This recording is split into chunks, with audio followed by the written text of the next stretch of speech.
Hello Atmospheric Science students, Dr. Shruggy here, and we are now ready to start talking about loops in C. Now, hopefully by now you have already read that chapter of the textbook.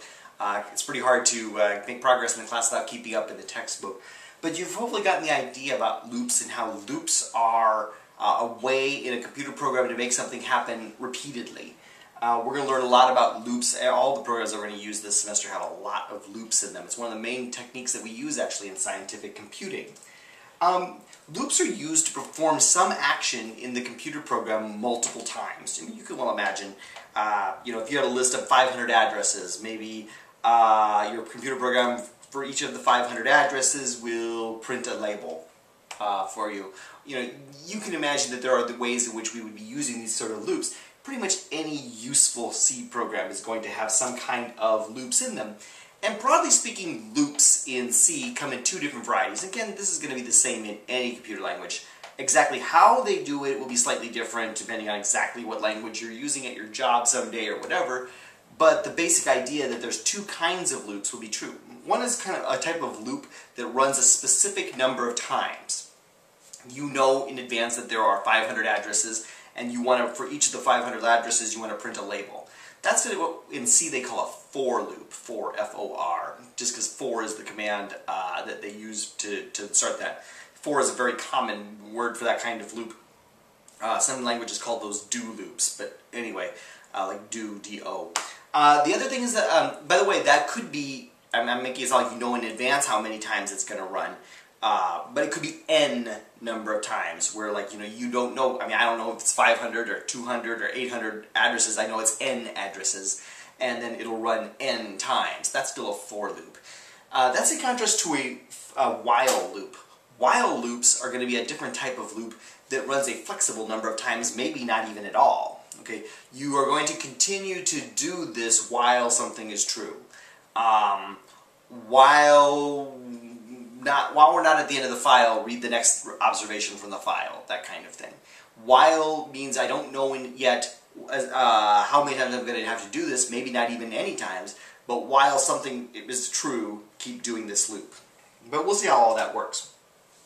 Most of the time in this class, the key things we're doing though are for loops. For loops are going to be requiring some kind of counter. There's going to be a variable, typically an integer, although it doesn't have to be, including in the assignment this week. It's not going to require an integer, it's going to require a float. But most of the time, for loops require an integer that is a counter that's going to be keeping track of how many times that loop has already run. Like I said, it's usually an integer, but it doesn't necessarily have to be. Like, for example, in this little example here, I have a little loop that would run 5 times. Let's kind of take this apart line by line here. In this little loop right here, we have an integer called I. I is our counter variable here. Okay, I mean, it could have been anything. I called it I, just because it's narrow and small and fit on the screen better. The way a for command works is for, and then there's 3 arguments inside of this set of parentheses. The first one is, what do you want the value of the counter to be the first time I go through the loop? Unless there's an unusual application, which unfortunately in the current assignment it is, but most of the time, you're going to want to start at 0, and you're going to count from there. So the first time through the loop, I is equal to 0. Then, we'll come back to what the rest of those arguments are, but what the loop will be doing is inside of a set of curly braces. Like in this case, there's a pair of curly braces there that have a printf statement in between. It's just going to be printing, if you can see it on there, it's just going to be printing the value of I. Okay? That's just going to be what the loop is going to do. So typically we take the stuff that is inside the loop and we indent 1 time so that it's a little bit clear that that's like a lower level, just like on an outline or something like that. This is a step that's inside of a loop here. Alright, each pass through the loop, how should this counter change? Now by far the most common thing you want to do is you just want to have the value of that loop variable I go up by 1. Now, you might be saying, wait a minute, what is this I++ thing here? I++ is a shortcut in C for I equals I plus 1. I equals I plus 1.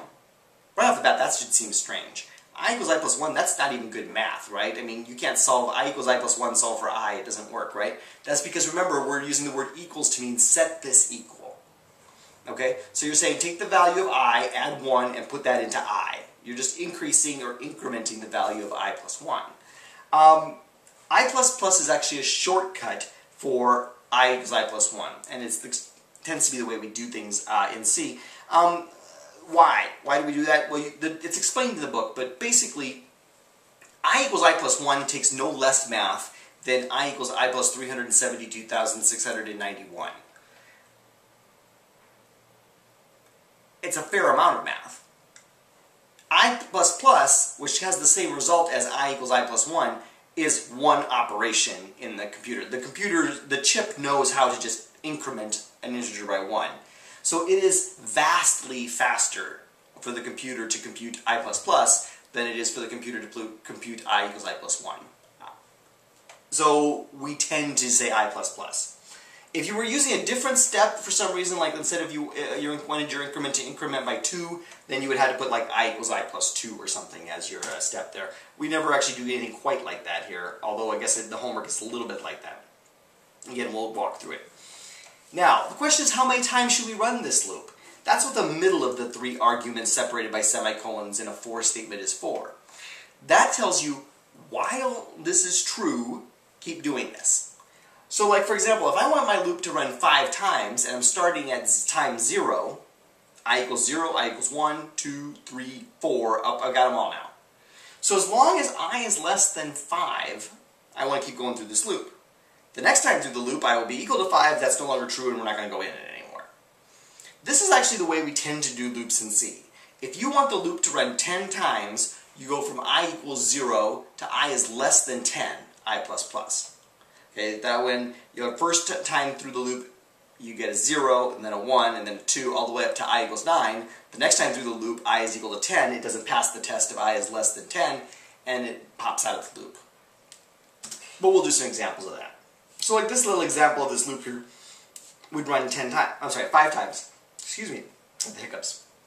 I equals 0 through I is less than 5 would be 0, 1, 2, 3, 4. This is the normal way in which we make a loop, the so-called traditional format of a for loop. There are 3 arguments, which are separated in the case of a for loop by semicolons. That's a common mistake, by the way. If you try to put them with commas, you're going to get weird errors. So for I equals 0, so like if you want your loop to run n times, where n is some integer, for I equals 0, I is less than n, I plus plus would be the way to make that happen n times. Where that first argument there is the starting value of the loop. It's mostly going to be 0 for most of these things. Then the second argument is the condition of the loop.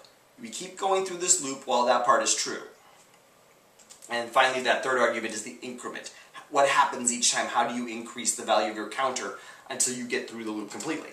This is the so-called traditional formatted loop. 99% of the loops we write in this class are going to be like that. As it happens in the homework today, you need to write one that has something like this. You can make a floating point loop. It's the same sort of thing. It's got 3 arguments. In this case, though, it's a float. Like, let's say I had a floating point number called pressure. Let's say I was trying to draw contours of pressure every 4 millibars, from 1,000 to 1,024, or 1,000 to 1,020, or whatever. I could start with pressure equals 1,000, and then as long as pressure was less than 1,024, it would do whatever's inside the loop, each time through the loop, increasing the value of pressure equals pressure plus 4. Okay, so we're using a floating point number there instead of an integer. Honestly, that's less common. For complicated reasons, when we designed the course, we wanted this assignment to have an example of that, in part because you really won't have very much more like that the rest of the semester. One of the things that can be inside of a loop is another loop. In fact, that's a very common thing in atmospheric sciences because that's great for working with grids of data. I mean, you know, if you have a grid of data that has 25 rows and 57 columns, you could say, you know, for each row, for row equals 0 to row is less than 27, and for each column, from column equals 0 to column is less than 57, and then each time through that loop, you would have, for each of the rows, you'd go through all the columns, and then you'd move on to the next row, and you'd do all the columns. Pretty slick, okay? Nesting loops is a very good trick for working with grids of data, and there's just a little example there of a nested loop to help you get the syntax right, but we're a ways away from getting to nested loops. I wouldn't get just too bent out of shape about that until we get to the second half of the class. The other kind of loop that we will be working with from time to time is a while loop. While loops are the ones that when you don't know in advance how many times to run the loop, including potentially not at all. It's just going to keep running until, or while something is true. Like here's a little example here. We're going to have some kind of control variable, a variable that will have some value in it. Let's say in this case I have a variable called temperature f, temp f, and it's going to just be set to 0. While temperature f is greater than -98 in this program, the things between the pair of curly braces are going to keep happening. Remember, curly braces group together commands. So, is it true? I originally set temp f to 0, while temp f is greater than -98. That's true. I wonder what this program is doing. Oh, well then what's going to happen is the stuff on the inside of this loop. Now, notice again, we indent to show that this is like the inside of the loop. What's going to happen here? It's going to print, please enter a temperature in Fahrenheit that we're going to convert to Celsius, or enter -999 to end. -99 to end. So the user will enter a temp f, you'll do the calculations there to compute temp c from temp f, and then you're going to print it. But what's going to have happened if the user entered -99? Well, it'll actually go ahead and compute a temperature of, try to convert -99 Fahrenheit to Celsius, and then it'll come back through and say, while temp f is greater than -98. Is -99 greater than -98? No, it's not. So it will fail that test and break out of the loop and move on to the next part of the program. While loops tend to be used to trap errors. Or, like for example, some of the problems that you're going to have coming up later in the semester. You're going to prompt the user to enter a temperature, and then you're going to prompt the user to enter a dew point. Well, what if they put a dew point that's higher than the temperature? That can cause all kinds of problems in some of the calculations we're doing. Well, we're going to have to be careful about that. So once they've entered, let's just call it temp f and dup f, for temperature in Fahrenheit and dew point in Fahrenheit. Well then, while temperature is less than dew point, print, I'm sorry, but your dew point has to be less than your temperature, try again. And then ask them again for a temperature and ask them for a dew point. And that's the end of your while loop. Well, probably most of the time the user's not even going to hit that, right? Most of the time they're going to wisely put in a temperature and a dew point such that the temperature is bigger than the dew point, and they won't even, while temperature is less than dew point, it's not. It'll skip that loop and move on to the next line of the program. You'll see lots of examples of that in the textbook and throughout the rest of the semester. That is probably our main use of a while. Today what you're going to be doing with a for loop, though, is you're going to be computing a table of wind chill temperatures. You're going to be prompting the user to enter an air temperature and a wind speed. No, you're going to prompt the user to enter a temperature, and then a lowest wind speed and a highest wind speed, and an interval. So you're going to be making a little table, like for a temperature of 10 degrees Fahrenheit, so you'll have this, what temperature do you want to enter? 10 degrees. What's the lowest wind speed you want? Well, let's say 0 miles per hour. What's the highest wind speed you want? Maybe 30 miles per hour. What interval do you want? 5 miles per hour. Then it'll compute, for a wind speed of 0 miles per hour, this is the wind speed. For the wind speed of 5 miles per hour, this is the wind chill. For the wind speed of 10 miles per hour, this is the wind chill, and so on. There's an example in the book to show you about that kind of stuff. That's what we're going to be doing with loops for this particular assignment, which does involve the somewhat strange situation of a floating point loop. But we'll be doing so many integer loops over the course of the semester, the traditional format for loop, that I think it'll be fine. Okay, I'm going to break out of this, and then we're going to go and just do some examples from you on the screen.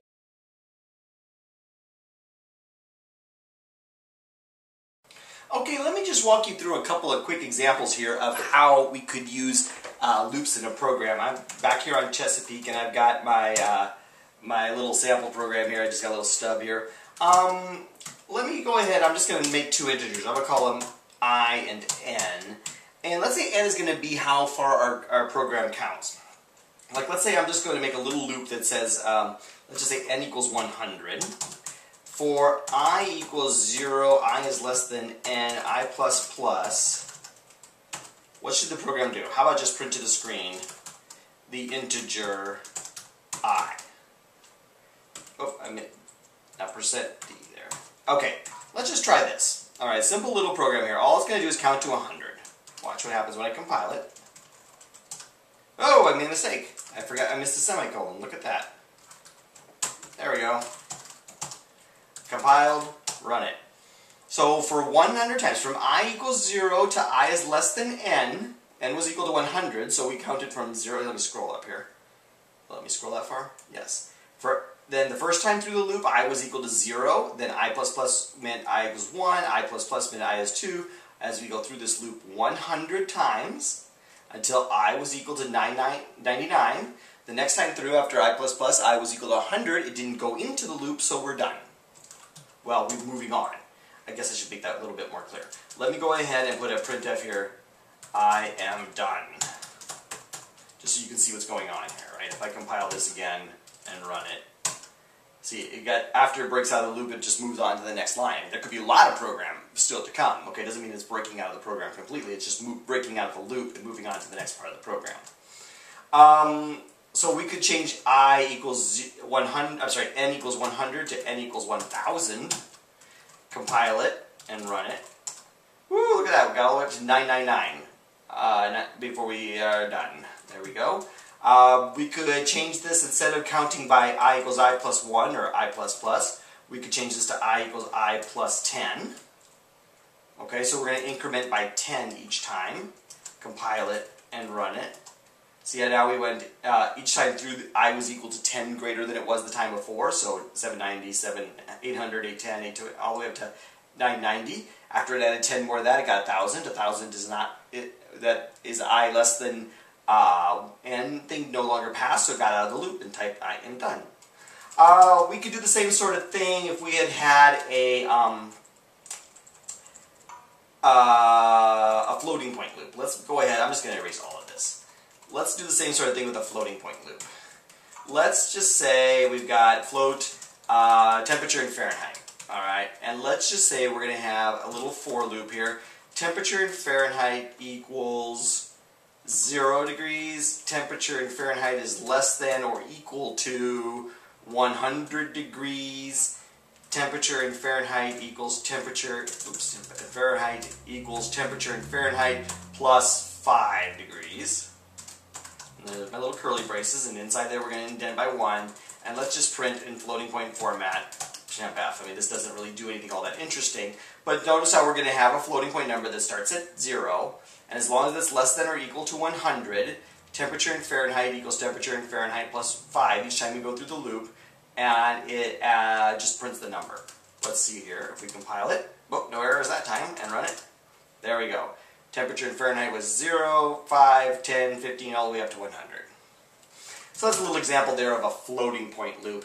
Again, one of the fancier things that you can do with these loops is make them nested, like, you know, working with the rows and then the columns in each row of data. But since we aren't actually going to be processing grids of data for like another month and a half or something, it's not necessarily such a great idea for us to spend a lot of time on that right here. So I think that's everything that you need. Let me just look again at that assignment 5.txt file and make sure we have everything that you need to know.